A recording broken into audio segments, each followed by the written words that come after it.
তোমরা অনেকেই আমাদের এই বাড়িটা দেখতে চেয়েছো, আমাকে অনেকবার কমেন্টে জানিয়েছো যে বাড়িটা যেন আমি একটু ঘুরিয়ে দেখাই। জানি না এই বাড়িটা দেখে তোমাদের কেমন লাগবে, আদৌ ভালো লাগবে কি না। হ্যালো এভরিওয়ান, কেমন আছো তোমরা সবাই?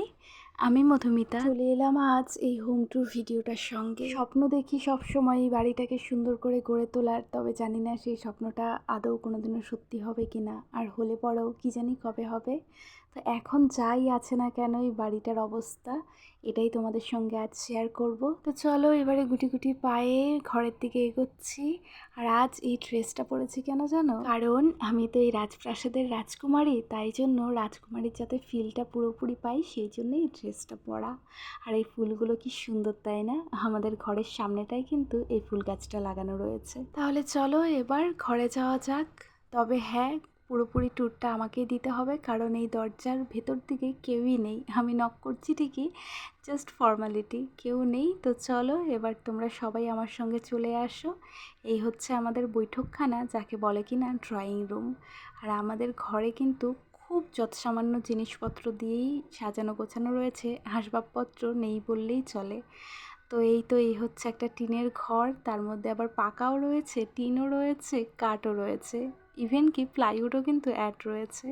আর এই দিক দিয়ে রয়েছে জানালাটা, যেখানে আমি ক্যামেরা রেখে বাইরের ভিডিও করি। আর এই হচ্ছে আমাদের ছোট্ট উঠোন, যেটাতে বর্ষাকালে একটু বৃষ্টি নামলেই ছোট্ট একটা সুইমিং পুলের আকার নিয়ে নেয়। তো এই তো হচ্ছে আমাদের সামনের রুম। তারপরে এইদিকে দেখো একটা মা বলে আমি কবিতা লিখেছি, এটা আমি আমার মাকে ডেডিকেট করেছি।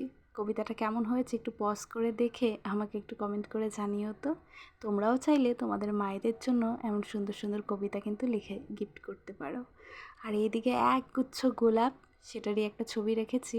তো এই তো হচ্ছে ড্রয়িং রুমের ট্যুর হয়ে গেল। দিয়ে বারান্দা দিয়ে ঢুকেই আমাদের এখানে ঠাকুরের রুম রয়েছে, তবে আজ আর যেতে পারছি না, কারণ ভিডিওটা যেদিন করে রেখেছিলাম সেই দিন আবার আমার পিরিয়ডস চলছিল। আর এই হচ্ছে আমাদের বেডরুম। তবে এখন আমি একটা একটা জিনিস ধরে ধরে তোমাদেরকে বলবো, কারণ দেখলে তো বোঝাই যায় কোথায় কি আছে আর জিনিসগুলো কি, তাই না? তো চলো আজ একটু তোমাদের সঙ্গে গল্প করা যাক। অবশ্য ঠিক গল্প বললে ভুল হবে, আজ তোমাদের সঙ্গে মনের কিছু কথা শেয়ার করব। তবে হ্যাঁ, তার আগে আমি এদিকে কিছু ফটো শেয়ার করছি, সেইগুলো আগে পরিচয়টা সেরে নিই। ইনি হচ্ছেন আমার দাদু দিদা, যাদের ব্যাপারেই আমি গত ভিডিওতে বলেছিলাম। আর এইদিকে রয়েছে মা বাবার একটা ছবি, আর তার নিচেরটাই সেই ছোট্ট আমি, আমার অন্নপ্রাশনের ছবি। আর তারও নিচে রয়েছে মা সরস্বতীর ছবি, বিদ্যার দেবী। ব্যাস হয়ে গেল। এবার তোমাদের সঙ্গে আমার মনের সেই কথাটা একটু শেয়ার করতে চাচ্ছি, একটু মন দিয়ে শুনবে। সমস্ত জিনিসগুলো কিন্তু আমি ধরে ধরেই তোমাদেরকে দেখাচ্ছি, একদম খুঁটিয়ে খুঁটিয়ে। তোমরা একটু দেখে নাও কোথায় কি রেখেছি, কি কি আসবাবপত্র রয়েছে। আর হ্যাঁ, যেটা বলতে চাচ্ছি সেটা হচ্ছে, আমি চাইছি এই বাড়িটা যেন ভেঙে সুন্দর করে একটা বাড়ি গড়ে তুলতে পারি, যেখানে নিশ্চিন্তে রাতের ঘুমটা ঘুমাতে পারবো। কারণ জানো তো, আমরা যেই জায়গাটায় করে থাকি সেখানে আজকাল বর্ষাকাল মানে গোটা বছর ধরেই বলতে পারো, ওই বছরে 12টি মাস, তো 12টির মধ্যে 3 থেকে 4টে মাস আমরা একটু শান্তি পাই। আর মোটামুটি 8-9 মাসের মতন কিন্তু একটা আতঙ্ক নিয়ে আমরা দিন পার করি। প্রতিটা মুহূর্তে মনে হয় এই বুঝি বৃষ্টি পড়লো আর ঘরে জল ঢুকে গেল, আর বৃষ্টি তো হতেই থাকে। আর এই এক ঘরে কতবার যে জল ঢুকেছে, সত্যি মানে গুনতে গেলে আঙুলের কর কম পড়ে যাবে। গোছানো ঘরটা দেখতে কি সুন্দর লাগছে তাই না? আর এটার বিকট রূপটা কিন্তু এই চ্যানেলেও রয়েছে, তোমরা দেখতে পারবে পিছনের ভিডিওগুলো দেখলে। আর এইদিকে রয়েছে রান্নাঘর, সেটাও একদমই মেসড আপ রয়েছে। আসলে এই ভিডিওটা করেছিলাম ঘর ছাড়ার পর। আর আমার দাদা ভাইয়ের কিন্তু অনেক ছবি রয়েছে, অনেক মূর্তি রয়েছে। আসলে নিজের তো কেউ নেই, ওকেই আমি দাদা বলে মানি। আর এই ভিডিওটা যখন করেছিলাম, ওই যে বললাম ঘর ছাড়া, তো ঘর ঝেড়ে মুছে একদম পয় পরিষ্কার করে দিয়ে তারপর এই ভিডিওটাকে শ্যুট করেছি, যার জন্য এই ভিডিওটা আমার আনতে একটু দেরি হয়ে গেল। আর এইদিকে চেয়ার বলতে একটাই শুধু ফাঁকা থাকে, কারণ আরেকটাতে বাসনের ঝুড়ি আর একটাতে মায়ের কোটে নেওয়া ব্যাগ। ড্রেসিং টেবিলের দুদিকে দুটো জানালা রয়েছে ঠিকই, দুটো জানালার রূপটা দেখবে।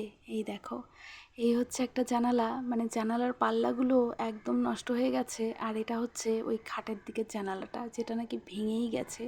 প্লাস্টিকগুলো জাস্ট দিয়ে গুজে রেখে দিয়েছি। কি করব বলো, মানে এইগুলো পাল্টানোর মতনও সামর্থ্য হচ্ছে না। শুধু একটাই দিনের অপেক্ষায় রয়েছি, যে কবে আসবে সেই সুদিন, যেই দিন এই সমস্ত বাড়িঘর ভেঙে সুন্দর করে আবার গড়ে তুলতে পারবো।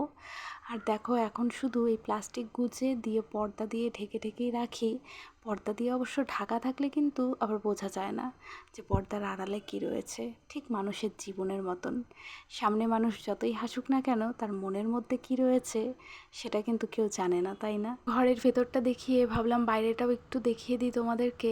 এই ধারটাতে তো আমরা আসতেই পারি না, ঘরগুলো একদম ভেঙে গেছে ভিতর থেকে। আর এই দেখো চালের টিনের অবস্থা, পুরো যেন একদম ঝাঁঝরা হয়ে গেছে। প্রত্যেকটা আনাচে কানাচে ভেঙে চুরে একদম শেষ। একমাত্র ঈশ্বর ভরসা আর তোমাদের ভালোবাসা থাকলে আশা করি একদিন আমাদের এই বাড়িটাও খুব সুন্দরভাবে নির্মিত হবে, আর সেই দিনের অপেক্ষাতেই রয়েছি। তো যাই হোক, আজকের এই ভিডিও এখানেই শেষ করছি। কেমন লাগলো গরিবের এই ভাঙা টিনের বাড়িটা দেখতে অবশ্যই কিন্তু কমেন্ট করে জানিও। তোমরা সবাই খুব ভালো থেকো, সুস্থ থেকো। আর আমার ভিডিওগুলো যদি ভালো লাগে তাহলে চ্যানেলটাকে প্লিজ সাবস্ক্রাইব করে দিও। তোমাদের সঙ্গে আবারও দেখা হবে ঠিক সন্ধ্যে 7:35। আজ তবে আসি, টাটা। আর শেষে এই মিষ্টি ছোট্ট ফুলটি তোমাদের সবার জন্য।